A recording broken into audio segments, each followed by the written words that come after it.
Hello and welcome back to the 135 lecture series. So you guys have been reading about marriage in America and different types of marriage in America. So today we're going to talk about cohabitation, which is actually not marriage, but it is like marriage in some ways. So cohabitation is a big fancy word for when a boyfriend and girlfriend live together, but they're not married. And this has actually become so common that people sometimes call it the new normal.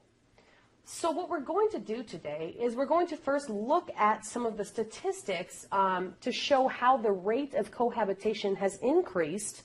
And that's going to help us to kind of see why this is called the new normal by some people.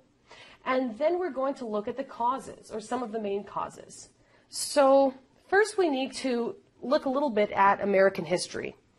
So traditionally, America has been a Christian nation, and there used to be, and there still are some, but there used to be a lot of laws to support Christian morals. So having sex before marriage is a sin, which means it's forbidden in Christianity. So in the past, there were a lot of laws to try to prevent people from sinning by having sex before marriage. So, for example, back in the 1950s, it was actually illegal for a man and a woman to check into a hotel together if they weren't married. Similarly, it was illegal for a man and a woman to rent an apartment or buy a house together if they weren't married. And again, this is to uphold or support Christian morals, because sex before marriage or living together before marriage is a sin. Now, around 1970, some of these laws were thrown out. So at that time, people could rent an apartment together. So at that point, cohabitation was no longer illegal. However, it was still really unacceptable, right? So the phrase that was used often to describe people who lived together but weren't married was living in sin. So as you can imagine, with the word, the word sin is right there. It's very shameful. So if you choose to live with your boyfriend or girlfriend and not get married, that's something you might want to keep a secret, right? Because it's still really, not accepted by most people in America.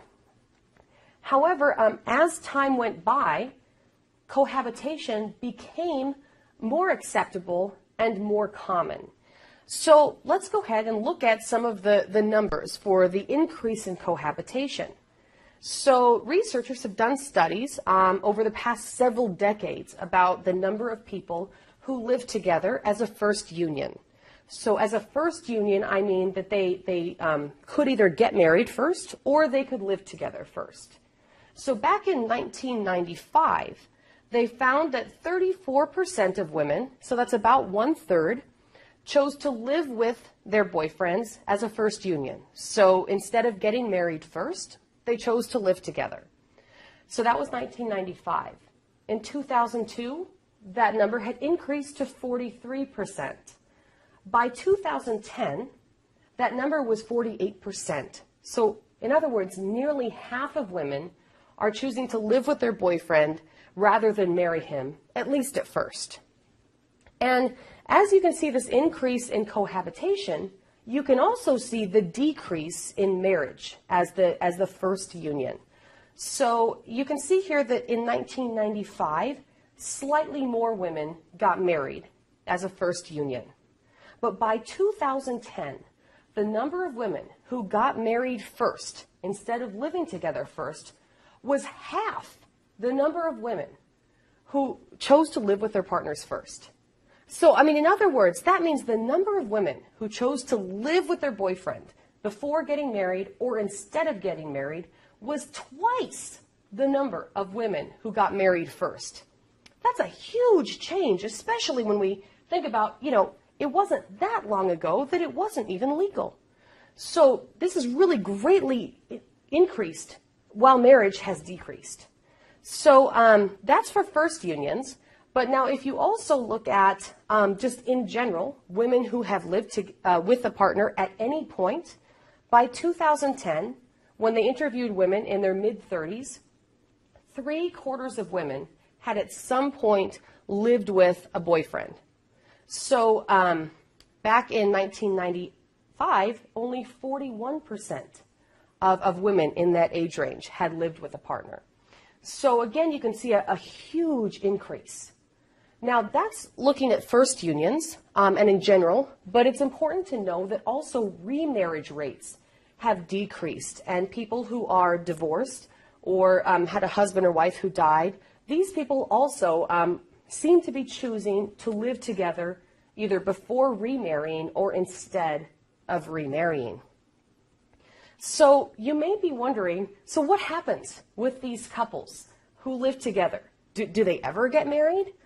And the answer is, well, yeah, some of them do. So researchers interviewed people 3 years after they moved in together. And what they found was 40% of couples got married within 3 years of moving in together. And that's what you can see here in this picture. I love this picture. This is a throw pillow. So that's a pillow that sits on somebody's couch, and it says, "Living in Sin No More." And it has a date, 8/29/2009. So what this means is that this couple lived together, and then on August 29th of 2009, they got married. My guess is that the throw pillow was probably a gift from a friend or a family member. But what it shows is the change in attitude towards cohabitation. Because again, back in the 1970s, living in sin was not something that you told people about. It wasn't something you were proud of. It was definitely not something that you got stitched onto a throw pillow, right, for everybody who walks into your house to see. But now, if the phrase is even used, it's very lightly or jokingly. Well, sure, yeah, we lived in sin, but August 29th, no more sin for us. Now we're married. So it's just a joke. So 27%, however, did break up. So these relationships were not as stable. And then the rest, which is approximately 1/3, they were still living together after 3 years. So perhaps those people will get married in the future, or perhaps they'll break up. We don't know. So researchers wanted to figure out, okay, what causes a couple that lives together to get married? And they found something really interesting. They found that the level of education seems to be related to whether or not the couple gets married. So in over half of the cases where the man and woman who lived together got married, in over half of those cases, either one or both people in the marriage had a higher level of education.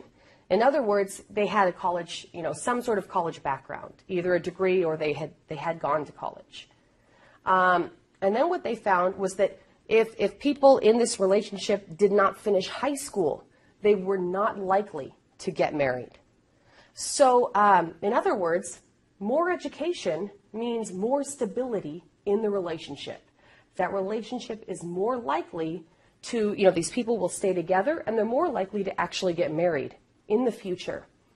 And this is really interesting because usually when we think about education, we definitely think that your level of education has an effect on your life. But we usually think it affects, the job that you get, the salary that you make. But here, we see education affecting your personal life, your love life, your relationships, and making it more likely that these people are going to get married. So now let's look at some of the causes. So researchers have interviewed people who chose to live together and asked them why. Why did you choose this over marriage? And they found that there are 3 main reasons that people choose cohabitation either before getting married or instead of getting married. So the first reason is economic. So simply, it's expensive. Getting married is expensive. It's expensive to buy a ring. So traditionally in America, a man should spend 2 months of his salary to buy an engagement ring for the woman he's going to marry. So that's several $1,000s. If you want a traditional wedding, that's going to be several $1,000s as well. If you plan on taking a honeymoon, which traditionally in America people do, that's going to cost you a lot of money as well. So overall, you're looking at thousands of dollars if you want to get married in America following American traditions. Similarly, if that marriage doesn't work out and you have to get divorced, divorce is expensive as well. So there are some economic reasons not to get married, but there are also economic reasons to live with someone, right? Because if you rent an apartment alone, you have to pay all the bills yourself. You have to pay all of the rent yourself. If you live with someone, then you split everything in half. So you've just cut your cost of living in half by living with your partner. So there's some real economic benefits to living with your boyfriend or girlfriend. So the next reason has to do with the level of commitment in the relationship.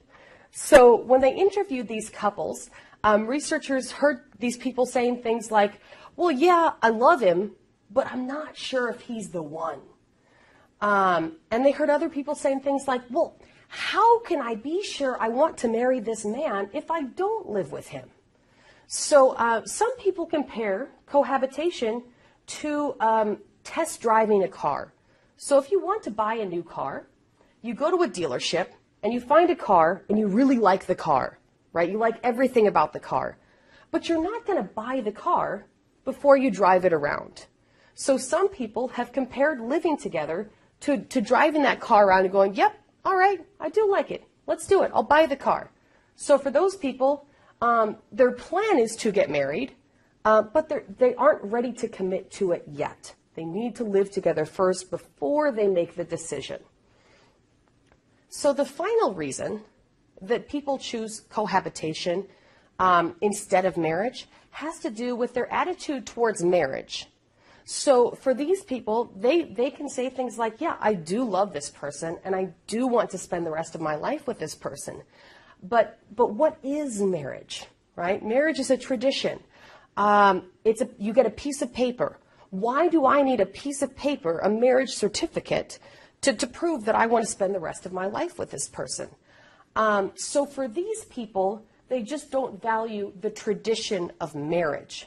They value the person. They want to spend the rest of their life with this person, but they don't feel like that whole tradition of, going somewhere and having somebody, sign a certificate that says, yes, these people are married. They don't feel like that's necessary. Similarly, for people who are divorced, their attitude towards marriage could be negative, right? Because divorced people told researchers things like, well, yeah, I got married before. It didn't work. It was terrible. I will never do that again. So they may meet someone and fall in love and think, yes, this is the right person for me. So they have the commitment to that person, but the idea of marriage gives them a bad feeling because of their experiences in the past. So before we wrap up today, I want to make sure that you understand that there still are a lot of people in America who value marriage and who choose to get married. However, what we can see is a trend in general that a lot of people choose to live together either before getting married or instead of getting married for a variety of reasons. Well, that's it for today.